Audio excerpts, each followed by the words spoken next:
Good morning to all of you joining us this morning. Panelists, if you will remember to unmute yourselves so you can all be free to talk.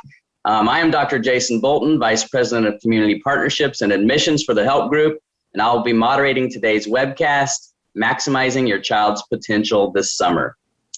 Since last August, we have offered 7 previous webcasts that have covered distance learning during the closure of school, how parents can help their students at home, finding perspective amid all the chaos, social skills, the mental health impact of the pandemic on youth, and most recently, making proper use of neuropsychological assessments. You can find each of those webcasts on our website at www.thehelpgroup.org. Today, we continue to recognize that we have made great strides towards getting back to a more normal life. We are so excited to have welcomed our students back to our campuses. Like ours, many of your students are also back to school to some degree, and more of our daily lives are returning to normality. Of course, there's still work to be done before we enjoy our lives in the same way we did before, but we're all to be congratulated for what we have accomplished together. As we look ahead, it is important to take stock of the past year. Summer has always been a critical time for all students. It is a time to rest and to play and to get ready for a new, exciting year to come. This summer may even be more critical as parents assess what their child needs to be prepared for the upcoming year, given the challenges due to the pandemic.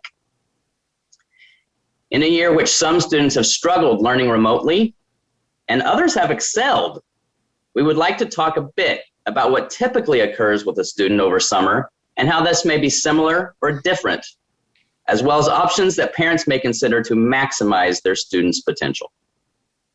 To do that, I would like to introduce today's panelists, Dr. Philip Kapp, Dr. Aaron Studer, and Dr. Lori Stevens. Dr. Philip Kappen is a research assistant professor for the Department of Special Education at the University of Texas at Austin, and researcher for the Meadows Center for Preventing Educational Risk. Dr. Kappen's research focuses on improving reading instruction and assessment for children, primarily for those at risk for reading disabilities. He has published over 25 peer-reviewed articles and currently serves as a co-principal investigator for large-scale grants funded by the Institutes of Education Sciences and the National Institutes of Health. Dr. Kappen has provided professional development to educators and parents across the United States. Before joining the University of Texas at Austin, he was a special education teacher and a credentialed school administrator. Dr. Aaron Studer is the Executive Director of Charter School Programs for the Chime Institute, a national leader in inclusive education.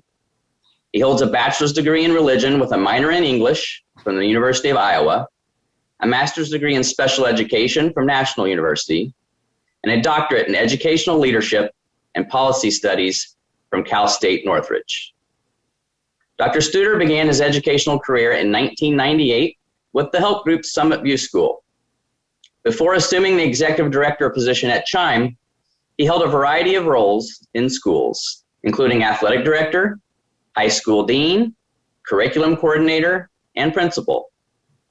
He has worked with students kindergarten through 12th grade and at the college level, and has also provided training for hundreds of teachers in the areas of neurodevelopment, cooperative learning strategies, and inclusive classroom design. Dr. Lori Stevens is a developmental psychologist. She currently serves as the Help Group's Senior Director of Autism Programs and oversees all of the programs within the Help Group that serve children, teens, and young adults with ASD. She has co-created the Village Glen social skills curriculum and designs the summer camps, after-school enrichment, and social skills classes. Dr. Stevens has lectured around the world, focusing on social skills development and intervention strategy.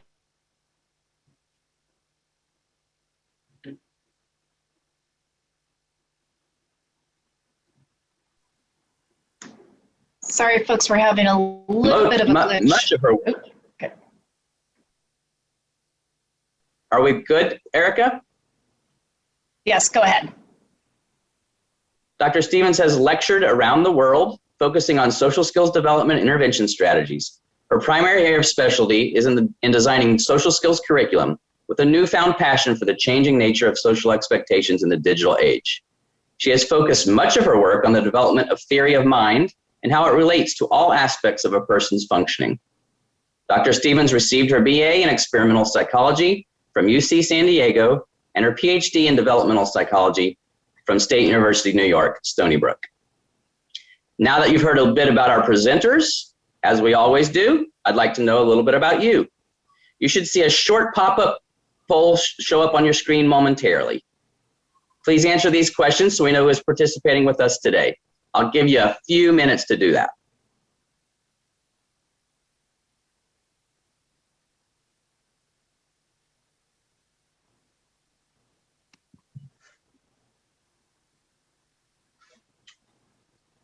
Thank you very much. The poll is in progress.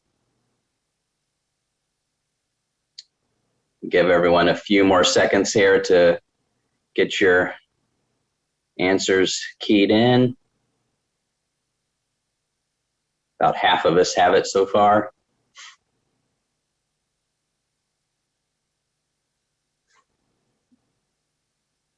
Okay, let me just summarize real quick. So about 60% of you have been to one of our previous webcasts, and 40% of you are new. Thank you very much for attending today.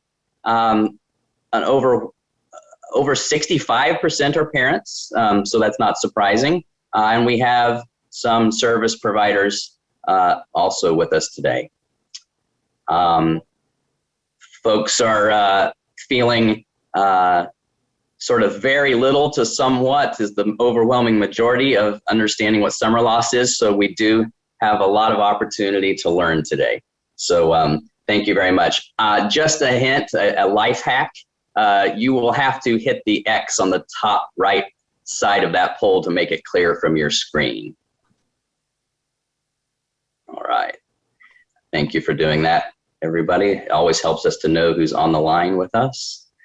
We at the Help Group are honored that you have chosen to spend another hour with us. For those of you joining us for the first time, and we know that's about 40% of you, let me tell you a little bit about the Help Group. Among other social and mental health services, the Help Group operates 16 non-public schools in Los Angeles and Orange counties, serving students with autism spectrum disorders, learning disabilities, ADHD, developmental delays, and emotional challenges. We contract with more than 80 local education authorities to provide special education and related services to more than 1,300 students. Today, you will hear our expert panel discussing how to use this summer to best help students be ready for school next year. As we talk, you will have the opportunity to submit questions using the chat button at the bottom of your Zoom screen. And we will give priority today to answering not only those questions that you present in the chat, but also some of you were able to present questions to us when you registered during the registration process. And we will definitely tackle many of those questions today. With that, let's get to it. Dr. Kaplan, I want to start with you because I think that you can sort of lay the foundation for today's talk. And I want to start by asking you to talk a little bit about what learning loss is like for students in any typical year over any given summer. So what does it usually look like? What are the things that we're usually looking for, and how do students experience that in any given summer? Got it. Thank you, Jason. Thank you for including me in this conversation.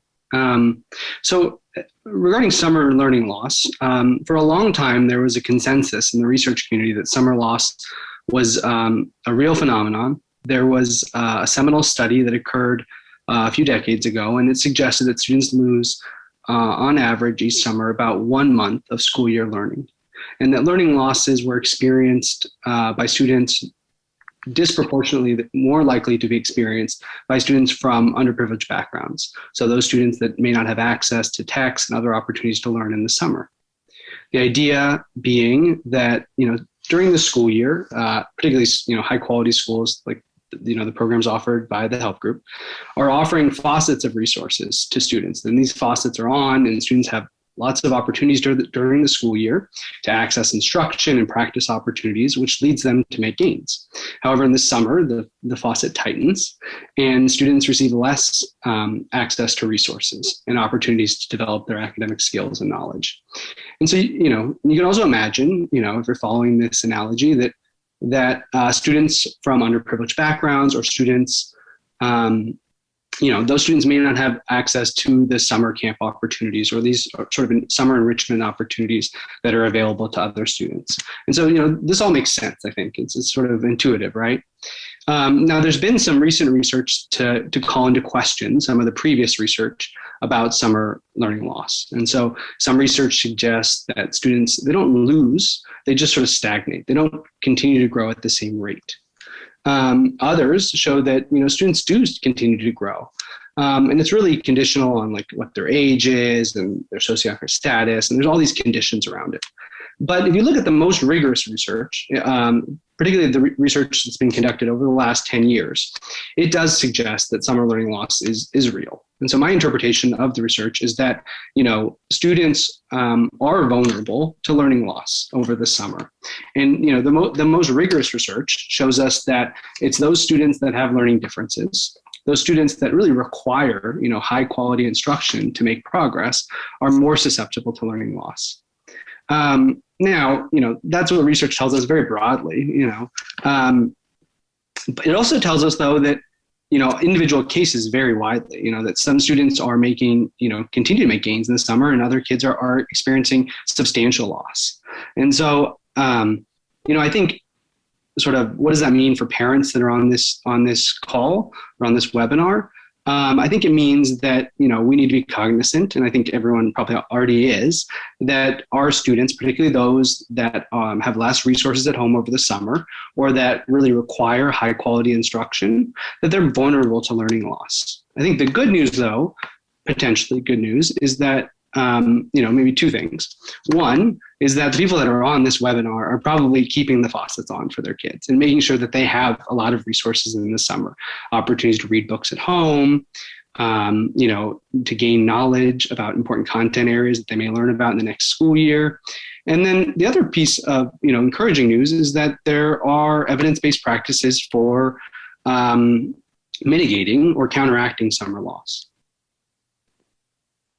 Do you, Dr. Capon, do you feel like there's that sort of was an answer about learning loss in general? Do you feel like that is going to be different this year, or that in a summer following a pandemic, students learned very differently over the year? That we should be looking out for anything different, or do you see any differences between this and any other summer? Yeah, I think, your sort of question sort of gets at, is this summer unique? And, is it maybe unique because students, although schools have worked extremely hard to maximize student learning during the school year, and I know the Help Group and other, schools, I imagine, Dr. Shooter's school, the Chime School, has done a really good job in this regard. But, perhaps they weren't able to learn at the same rate they were in previous years, or maybe they learned slightly different things. They learned technological skills around, getting on video conference. And so I think, what we know so far about COVID, learning is that students on average did spend a little less time learning, and that students on average experienced some level of stress about it. And so, the research is still emerging on this, but there is some suggestive research that that the last 16 months, learning rates didn't progress at the same rates they did in prior years, at least is the way we're measuring it. Now, I think a lot more research is needed in this regard. But, what the patterns of findings that we do see is that, again, it's students with learning differences that are disproportionately feeling the effects of COVID or summer learning loss. And then it's those families that didn't have access to the internet or to all of the resources at home that experienced, maybe some COVID learning loss. Now, So I guess from my perspective, both as a parent and a researcher, is this summer does, represent a unique opportunity. I know with my own children, I'm likely to spend more time on academic activities than I would have otherwise. Yeah, I think that's what's on the mind of a lot of people probably tuning in today for sure. If you can say tuning in on a webcast, I'm not sure. Dr. Studer, as a school administrator, and listening to what Dr. Capon just said, what concerns do you have about learning loss, and what areas do you think may have been most impacted by distance learning, and how might you want to tackle that when you put on your administrator hat? Yeah. Thank you for the question, and happy to be here this morning. I see this last 16 months through a couple of different lenses. One is being the director of a school that serves children TK through 8th grade. So we have children 4 years old when they started with us this fall, all the way to 14 years old, right? And then I also see it as a parent of a 7th grader. The thing that concerns me for my students is that there are some really critical kinds of learning that happen at specific ages at specific times, right, in someone's educational career. And some of those skills, like reading, of course, is an often cited example, or understanding numeracy and arithmetic. Those are things that are critically important to a child's trajectory as they move forward out of elementary school and beyond, and are in the classroom some of the most intensive work that our elementary teachers do. I often call it, very close work, right? And so when you're really assessing a child for acquisition of these skills, not to play etymology, but assessment comes from the idea that you sit beside someone, that you are next to them. And so, some of those kinds of close tracking of acquisition of skills were very difficult to do during school closure and distance learning. So I think those are things that I worry about when I am, making plans for our students, as a school. How are we going to get an intensity of intervention for those kids who really didn't get those kinds of critical skills, or as deeply as we might like them? And I think that that's going to vary widely based on each family's experience, right? We can't just say, every kid experienced the pandemic the same. That's not true, right? Dr. Capon noted, individuals with learning disabilities. Well, that's going to be a different experience maybe than someone who, whose parent was a stay-at-home parent, and they directly worked with them several hours a day, right, on their academic work. So we really have to think about, if I'm a parent, what are my child's learning needs?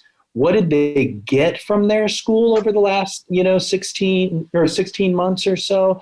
And where are they relative on that trajectory of critical skills for doing the academic work? And so as a parent, through the parent lens, I'm not worried at this point, which is my privilege, I guess, to not worry about my daughter's reading skills. She's a good reader, right? So I don't think she missed out on anything in that respect. And she actually probably read more in the pandemic than when she was at school. But I am, a little nervous. Algebra, right? We're getting close to that. For that close work in the math skills. So I think those are considerations. As a school leader, who are you going to intervene with, why and where? And as a parent, assessing what are my child's, needs right now as they move forward past the pandemic. Yeah, thank you. I think we're really touching on what learning loss is like and how that is unique this summer. And we've talked about reading and math and some things like that. Dr. Stevens, your expertise really is in teaching kids social skills. How in addition to academics, how would you know if your child has experienced learning loss, across the board, but more in particular in their social skills development? What are you looking for? How is that different maybe from whether they, lost math acquisition? Talk a little bit about that over this summer. Sure. It's a little bit more difficult because we don't have standardized tests really to look at a child's social skills growth. But one of the things that I would encourage parents to look for is whether your child has become maybe more withdrawn, they're a little bit more hesitant to engage in any type of social activities. Maybe they've started to go back to wanting to do things that they did when they were a lot younger, when the world felt safer. So maybe you've got a 15-year-old who wants to color again, or maybe they've gone back to playing with Legos, something that used to make them feel more comfortable and at ease. And you also want to take a look at kind of how willing, a lot of us, we all sort of expected kids and ourselves that once these pandemic doors reopened and we were able to get outside, that we would all go running outside and, let's meet all of our friends. And what we're seeing is a lot of children are still very anxious. They're anxious in terms of their own safety. They're anxious in terms of their parents' safety. And they're anxious in terms of, and this is particularly true for a lot of children on the autism spectrum, they're just anxious because they haven't done it and their protocols have all changed. Do we still social distance? Do we not social distance? Can I touch you? Can I hug you? Can I not? What are the rules? And so I think one of the things we're trying to help families establish are, as you start to go back out into the world, what are the new social rules, and helping your child feel a little bit more structured and not feeling like this is uncharted waters, even though it is uncharted waters. We want to present it as, oh no, here's kind of what you do, and it's okay to hug these people, and it's okay to go back to doing this, and as long as you have your mask on, you can do this. And really, we have to present this as a time that is a comfortable time for everybody. But what a lot of parents have reported to us, going back to your original question, was that they're seeing a lot more withdrawal and a lot more that their children aren't wanting to do the same types of social activities. So they're overwhelmed right now with the concept of going to a party again, whereas before they may have been very interested in going to a party. So that could be a sign of, I wouldn't refer to it as learning loss. I would refer to it as an increase in social anxiety and a discomfort about how all of the social rules may have suddenly changed. Lori, I have the benefit of speaking with you from time to time. And I know that you have talked before. You have framed these last 16 months maybe a little bit differently than what we've heard in the press. And you've talked a little bit about kids having had the opportunity to actually develop some different kinds of skills over this time. You've talked about this before maybe, but can you just briefly maybe in a couple minutes talk about what might be the silver lining of these past months? Sure. I think when it comes to social skills and maybe daily living skills and skills that really people are going to need to be successful, in addition to, because in the grand scheme of things, there's that big joke, the t-shirt, I'm 40 years old and I still haven't used algebra. So yes, you need to learn algebra in order to graduate, but is that a skill that's really going to help you navigate the world the way that maybe having developed some empathy, having developed skills in order to, be more flexible, because everything was changing during the pandemic and you kind of never really knew what was going to be happening. So children had to become flexible, and that's a really good skill. A lot of children developed a lot more empathy because they saw some very bad things happening to other people. They might have friends, or they themselves may have lost grandparents, may have lost neighbors, may have lost family members. and they may have learned how to be supportive to people when they're going through grief. They've learned how to maybe cope with anxiety, cope with depression. They've learned how to find new friends out there in the big wide web, because they weren't able to see their friends. And for a lot of clients, again, especially those that I work with that are on the autism spectrum, a lot of them actually found more friends and did more socializing. During COVID, it was all online, but they decided to go in and investigate, who's into ceiling fans, and found that there's all of these, not support groups, sorry, there's all of these fan groups, no pun intended, for people who enjoy fans, and they found friends. And so a lot of my clients, the clients that I see in individual therapy, have actually done very well socially, and they're actually feeling more comfortable. A lot of the activities that we offer through the help group, we wound up having an increase in people coming because it was online. They didn't have to worry about traffic. They didn't have to worry about when am I going to get my homework done. And it actually allowed more people to come together, more children to come together, and to develop their social skills that way. Thank you. I think it's important that we think about that like Dr. Capon said in the beginning, that it's really individualized to every child, and that some have done, some really do need some extra help this summer, and some have really done well. And in either way, we need to help those kids be prepared for next year, and to either address those things that may have been slow to come, but also to take advantage of those things that they began to develop. So let's start talking about what it is that we actually can do this summer. And Dr. Capon, I'm going to come back to you and just ask what can families do to support their children's reading development this summer? Yeah, so I'm happy to talk about solutions and solve problems, and it's more fun than talking about learning loss yes. Potential learning loss. So I think there's a lot families can do. I think it's important to acknowledge that, just as educators and students have had challenges over this past 16 months, so have parents. And so in my experience working with parents, I think it's key that we're focused on really reasonable recommendations. And so in the early grades, our research center has had a lot of success implementing read-aloud routines with families. And the read-aloud routine, is really aligned to how parents typically read books with their children. And there's just adding in a couple, key steps around teaching, vocabulary, helping students to monitor their comprehension as they read, and then giving them students or their children, opportunities to extend language and comprehension. And so, in the early grades, or for students that are still developing foundational reading skills, a read-aloud routine, can make a lot of difference for kids during the summer. And so there's a lot families can do in the early grades around read-alouds. And I can maybe put in the chat some resources, some really parent-friendly resources around that educators or parents could use around how to read with your children. In the upper grades, there's also a lot of resources available online.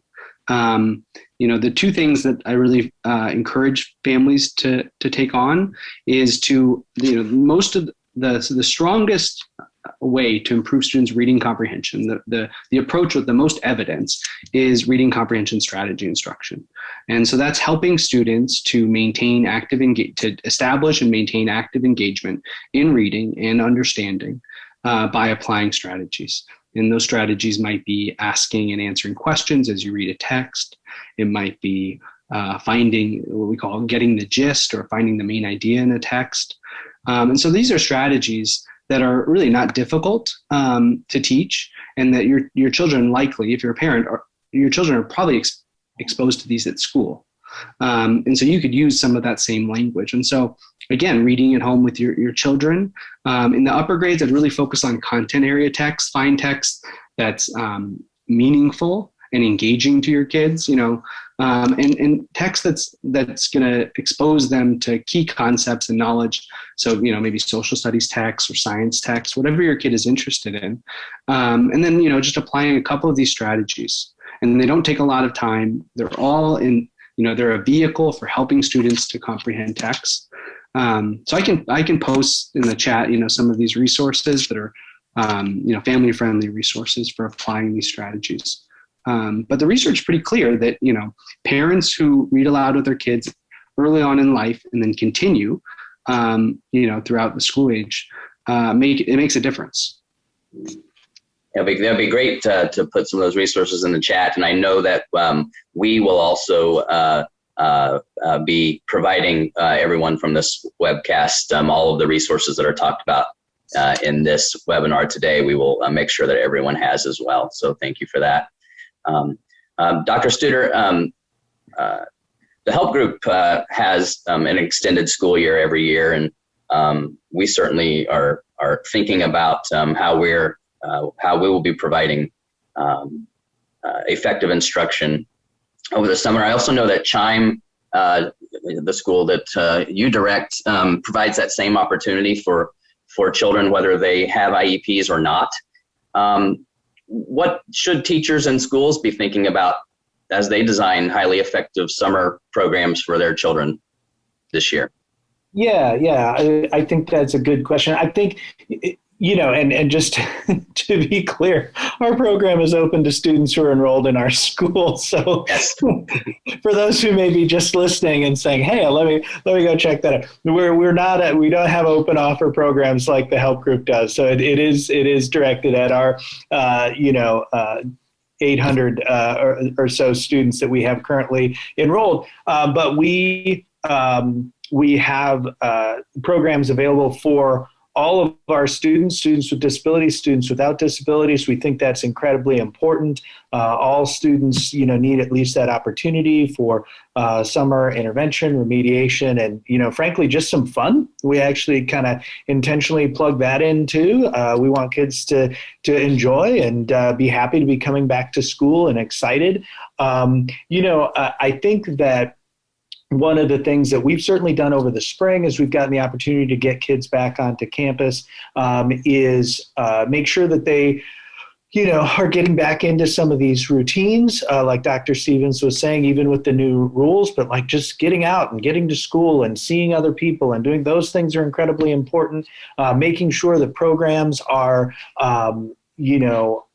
directed toward, strengthening or intervening on those skill areas that maybe are weak, but doing it from an assessment standpoint, right? We're not going to give everybody the same thing who comes to our program. We're going to assess and see where they are and differentiate the instruction to meet the needs that they may have. So hopefully, parents, if you're trying to find a program to do this, those are the kinds of questions you're asking, right? Like, what are you going to do? What's this program going to be like? What are my children going to be involved in? How are you going to know their needs and address them? And, honestly, what little bit of fun are you going to have? Because it can't all be drudgery. We got to, get out and, I don't know, do some water play, do something, be kids at their best again.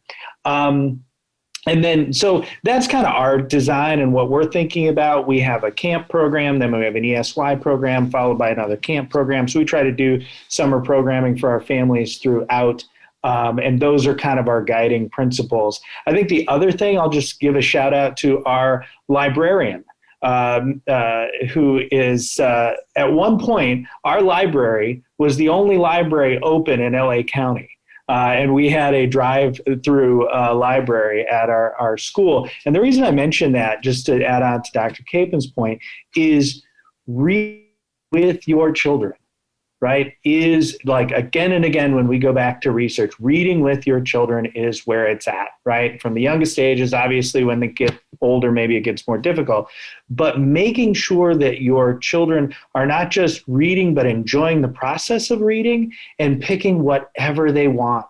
It's summer. It doesn't matter. We don't need to read War and Peace, and it's perfectly fine if the book has pictures. In fact, sometimes it's even better because it helps in the neurological processes of creating the movie in your head while you read, right? If you love reading, you know what I'm talking about, that you actually see what's on the page. So I think if parents can do a good job, of combining those things, finding a good fit program for their child, or if you're accessing your LAUSD program or whatever it might be, pushing that program, right, to differentiate and really hunker down and work with your child where their needs are at, and finding those good fit books that the children want to read, whatever they may be. Even, how many Diary of a Wimpy Kid books can a child possibly read? Well, let me tell you, they can actually read all of them, and sometimes 5 times a piece.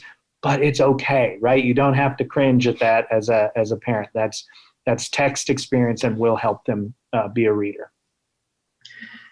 Thank you for reminding everyone that the help group does have programs that are available this summer, both as camps and as summer school. Thank you. I wasn't shilling. I was just making a difference. My programs I can't accept outside people to. So let's talk about reading. You talked about the library and how important that has been, and Dr. Capon, this is certainly your area of expertise. So for schools who are providing reading intervention over the summer, what are key elements? So what should schools be doing, and what should parents be looking for as they sort of judge what a good intensive reading program might be over the summer? Yeah, well, I think Dr. Studer talked about some of the key elements. I think there's sort of 3 key elements born out of the research on what effective summer reading instruction looks like.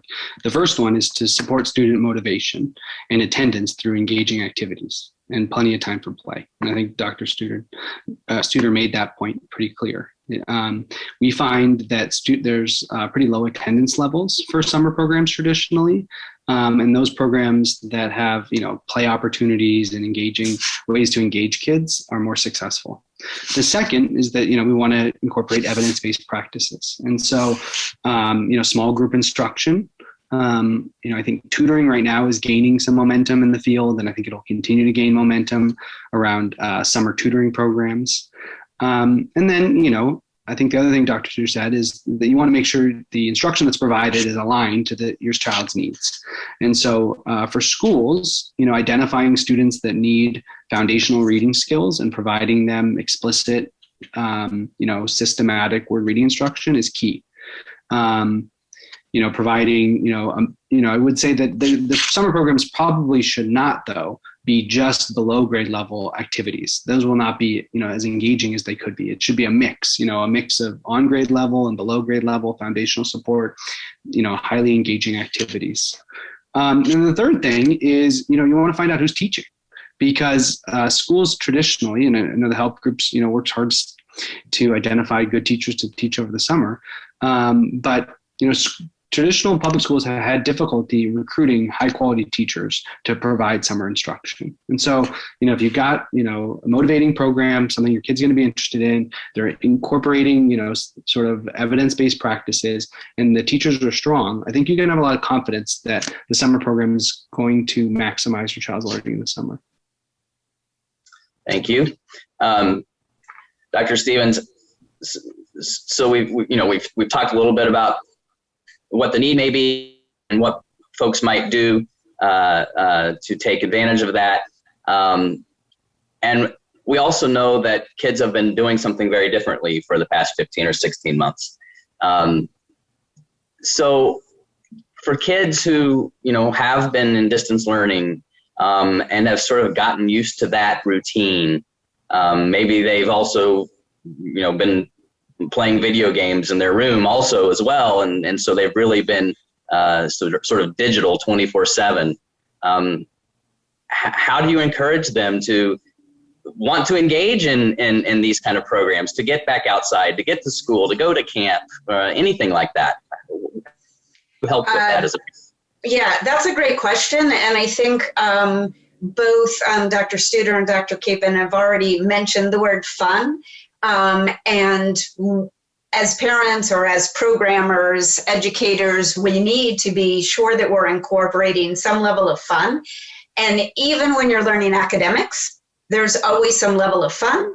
And there's always a level of social skills that can be tied in with the academics to make it fun. So For instance, if you wanted to be doing reading Diary of a Wimpy Kid, there's also board games that then can be played that are really great. There's a great Diary of a Wimpy Kid game. And if you're doing a camp, you can always encourage the kids to, we're going to play this game. You might want to go home and read this book. Or if you haven't heard of the book, why don't you look it up and then you'll understand the game better. So you can do things like that. I think also when you do have a child who's very still hesitant to leave their room for either because they've enjoyed just playing video games, there's also all kinds of opportunities this summer to engage in non-academic events like camps and classes that are related to, let's say, video games. So, for instance, you might be able to take a coding class. You might be able to take an animation class, a video game design class, all of these kind of things that might get that child to say, oh, well, I'm willing to go do that. I don't want to go to summer school and learn algebra, but I'm willing to learn coding. But you're learning all kinds of additional skills by taking that coding class.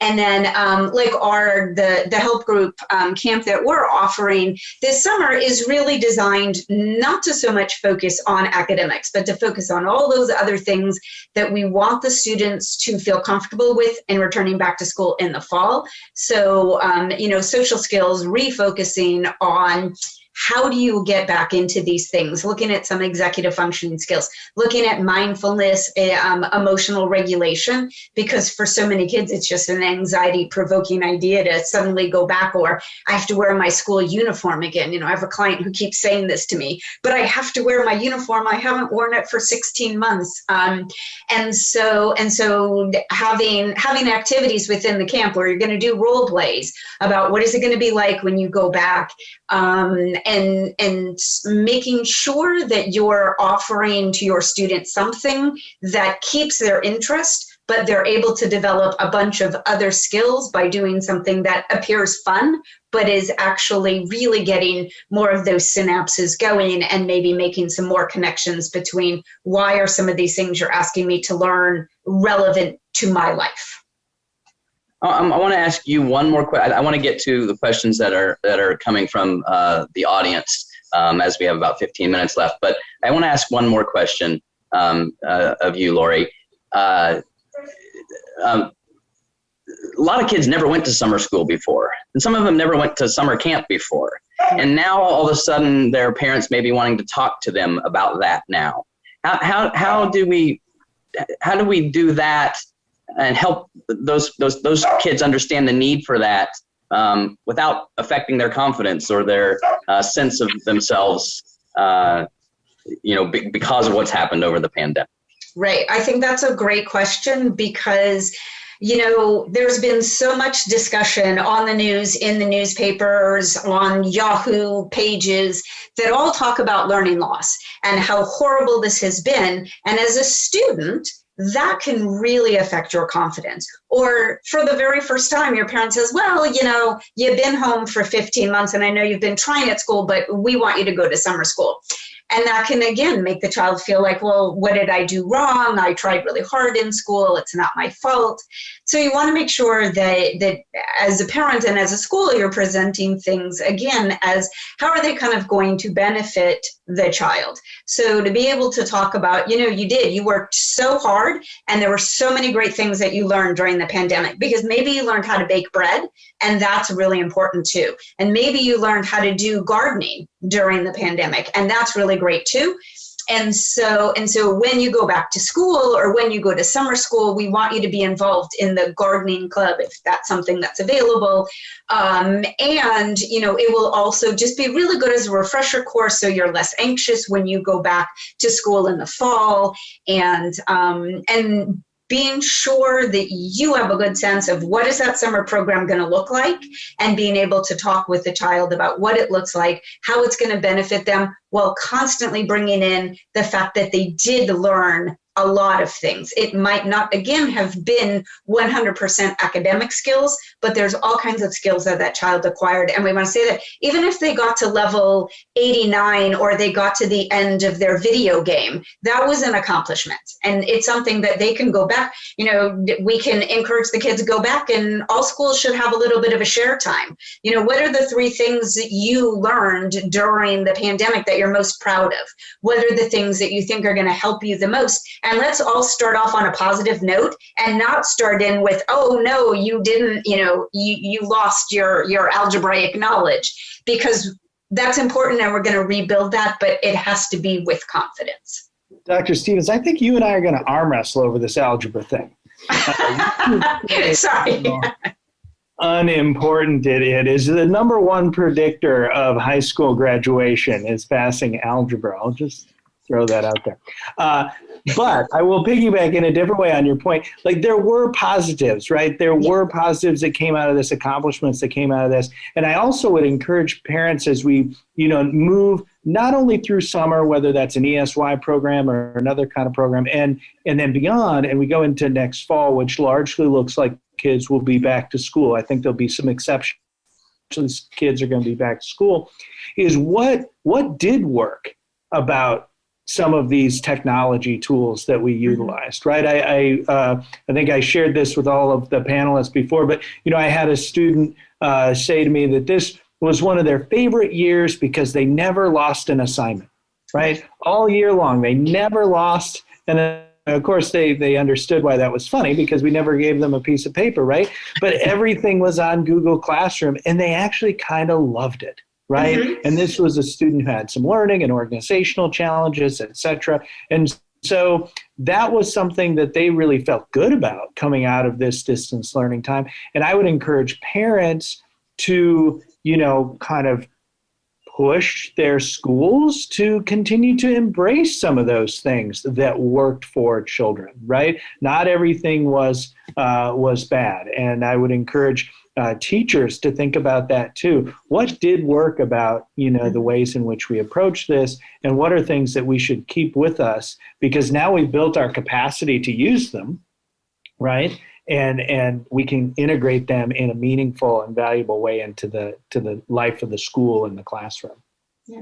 And I think it's interesting too, to tag on to that one of the things we found at the help group is we've returned students, particularly our students who have more significant developmental disabilities, that we actually providing those plexiglass dividers and helping the students feel a little bit more contained and feeling it's just helped them feel more regulated. So there are some things we're finding that, oh, you know what, this works and we might want to keep this even after. If it helps the students feel like, I know my space, I know where I am, I can focus better, don't have to worry about other kids coming into my space. You know, the more regulated our students are, the better they're going to do academically, socially, and in terms of their mental health. Definitely things that we've been doing have been helpful for a lot of kids who struggle with executive functioning. So I think that's a great point, that we should find those things that we did really well and continue on them.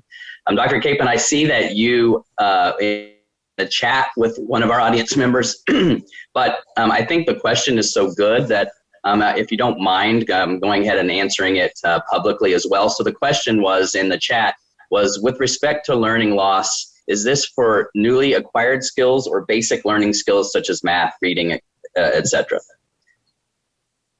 Yeah. So I think the ways in which it's been measured in the past is related to reading and math primarily. I haven't seen as much research on social skills, but everything, Dr. Stevens is saying makes sense to me.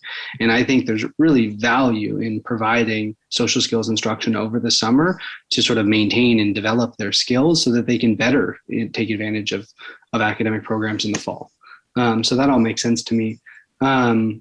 In terms of the summer loss, it's both newly acquired and foundational skills. It's not like kids are going from, being able to read to not being able to read. Of course, that's not true.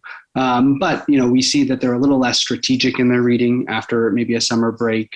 The largest losses that have been found, and they're not huge. I mean, these are, it's more like riding a bike, than it is, there's no reason to think that kids have huge learning loss, but maybe for those kids that have some modest learning loss, it's more pronounced in math. And, I think that makes sense because, incidentally, and maybe, intentionally, students have access to text over the summer, but they probably have less access to numbers and to, working on, those skills, including algebra, which some people find to be very important and others don't apparently.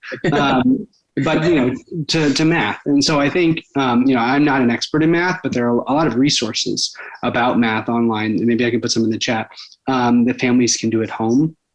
And I think, I would prioritize math given they're probably less exposed to that naturally over the summer. So here's a question that was submitted during registration. And I saw a couple similar kinds of things in the chat. And Aaron, this could be to you or Dr. Capon, either of you or both. What's the best way to address challenges with the writing process? So paragraphs and essays, and this person is particularly concerned because their child is about to enter the 7th grade. So it's in a middle school context. What's the best way to address challenges with writing? Yeah, I could start and then you could jump in. So writing, there's sort of two components to writing.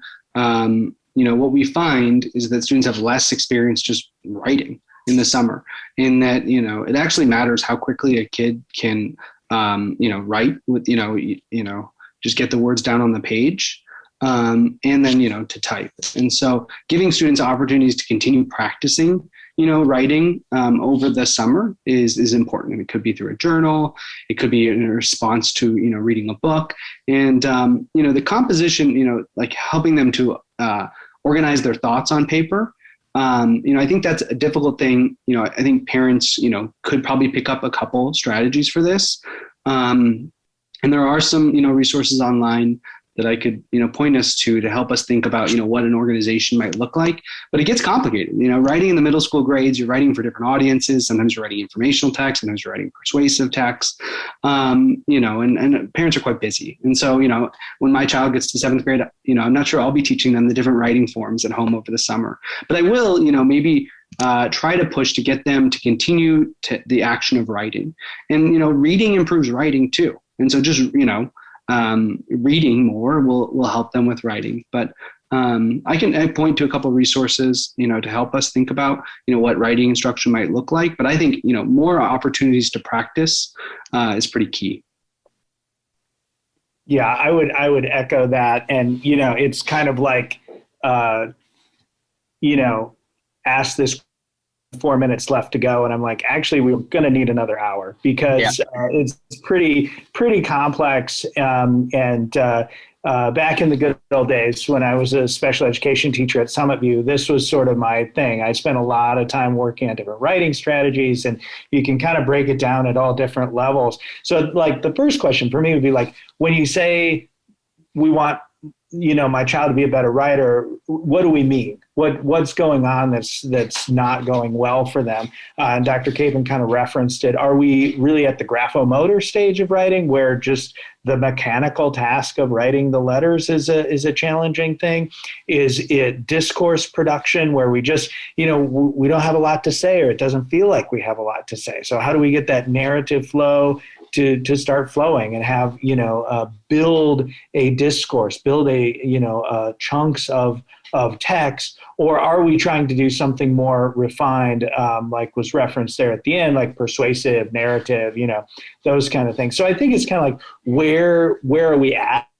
Right? Where is the breakdown occurring? If it is in those mechanical stages, like I think don't be afraid to move to some of our technological tools and helpers like voice to text. If you've got I think Dr. Bolton, you referenced a 7th grader. If you've got a 7th grader who's still struggling with the graphomotor issues of writing, we're going to go ahead and move to voice to text. Let's start building those narrative skills.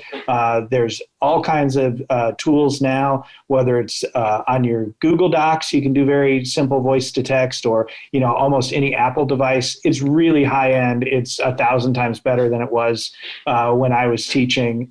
So any of those things are there.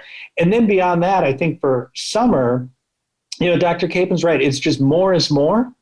It's what Anita Archer used to call, we got to put miles on the tongue, right? We just, let's start putting words and, a language together, and, find a favorite friend, find a favorite aunt, uncle, and let's do a letter writing campaign. Let's commit to 10 2-page letters over the course of the summer, and that person is going to write back to you and you're going to write back to them. It can be on email, it can be snail mail, right? Whatever. But we're just going to put some miles on the tongue, get writing, and see that writing is not as bad as we thought it was, right? And we know how to put words and sentences together. That's probably where I'd go.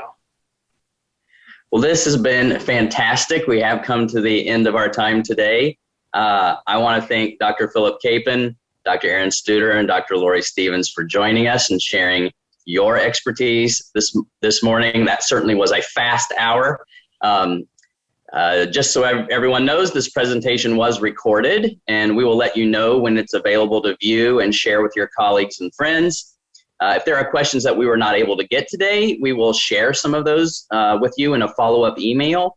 If you have your calendars at your side right now, please save the date for our next webcast, which will be on July 14th at 10 a.m. Pacific Daylight Time, in which we will share information about all of the special education day schools that the Help Group operates. Also, on July 17th, the Help Group will be hosting a distinguished lecture series featuring Thomas Brown and Elizabeth Lageson. Dr. Brown will present on when ADHD and Asperger's syndrome overlap, and Dr. Lageson will talk on the science of healthy social interactions with youth with autism, ADHD, and other social challenges. If you have space for one more thing, you can also already save the date in September on the 22nd for our 10th webcast. Dr. Ellis Krasnow will be joining us and speaking about the benefits of a strengths-based STEM education for neurodiverse students. Of course, we will reach out to you with further information on all of those as they come available. We all know there's light at the end of the tunnel, and the day is now imminent when all students are back learning together on their school campuses. At the Help Group, we always endeavor to provide the best education to our students and to impart what we have learned about best practices to parents, other schools, and other communities. If you would like to learn more about our schools and programs, including our intensive summer school programs for students looking to bolster their reading, math, and social skills, or our enrichment summer camps that Dr. Stevens was talking about, you may go to our website at www.thehelpgroup.org, or you can email our admissions department at admissions@thehelpgroup.org, or you can even pick up your phone and call at 877-943-5747. Thank you so much for joining us. We appreciate your choosing to spend your valuable time with us today. We at the Help Group are here for you when you need us. Have a great rest of the day. Bye, everybody.